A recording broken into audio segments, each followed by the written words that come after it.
Towards the end of World War I, the German Revolution ousted the Kaiser and the Weimar government was created under Friedrich Ebert. However, the now unemployed soldiers returning from the war founded their own nationalistic paramilitaries known as the Freikorps. They helped stop the communists from taking over during the revolution, but in 1919 the Treaty of Versailles ordered them to be disbanded. However, to prevent being disbanded, they tried to seize power in the Kapp Putsch on the 13th of March 1920 and took Berlin.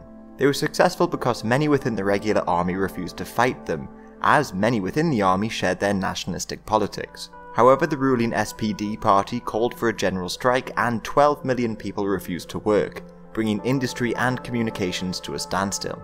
And the Ruhr region particularly opposed the Kapp Putsch as it was heavily industrialized and many of the workers were unionized. Plus, during the German Revolution, towns like Essen and Dortmund were taken over by workers' councils. So tens of thousands protested the putsch in towns like Bochum, and on the 14th they formed the Red Army. They were armed with weapons concealed after the war and seized weapons from the police and had little resistance as the Treaty of Versailles demilitarized a great deal of the region and the Allies were occupying the nearby Rhineland. Hagen was the first to be taken over by the Red Army on the 15th, so members of the regular army who supported the putsch moved in to try and take back the city. But thousands of workers travelled to Hagen to defend the city and were able to beat them back, and the rebellion soon spread across the region. Meanwhile, on the 17th, the nationwide strikes had successfully forced the putsch leaders in Berlin to surrender, and the Weimar government took back control.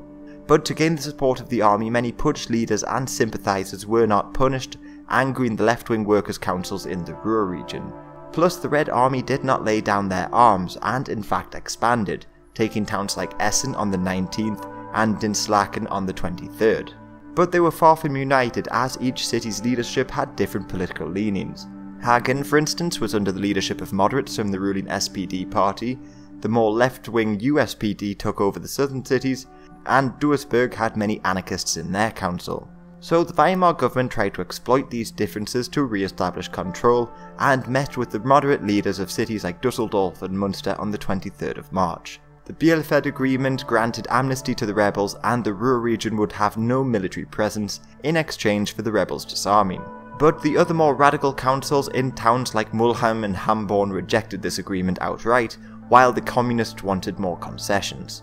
However, the regional military commander, Oskar von Watter, issued an ultimatum to the rebels, acting as so many in the military did, independently from the government.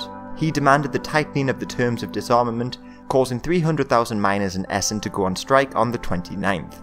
They were joined by communists in Dusseldorf and Elberfeld, who took over the cities and ultimately brought an end to negotiations. So Watter got support from the government to crush the uprising and marched in with many former Freikorps troops. Outnumbered and outgunned, many in the Red Army fled west to territory in the Allied occupied zones, and the French, on seeing the German army approach the Ruhrland, occupied Frankfurt on the 6th of April. The British also threatened to get involved, so the army stopped at the Ruhr River, having taken control over most of the north of the Ruhrland. But under von Watter, the army carried out mass executions, killing over 1,000 people until the 12th of April. By then the uprising had largely been crushed, but the army's conduct caused outrage amongst the left wing.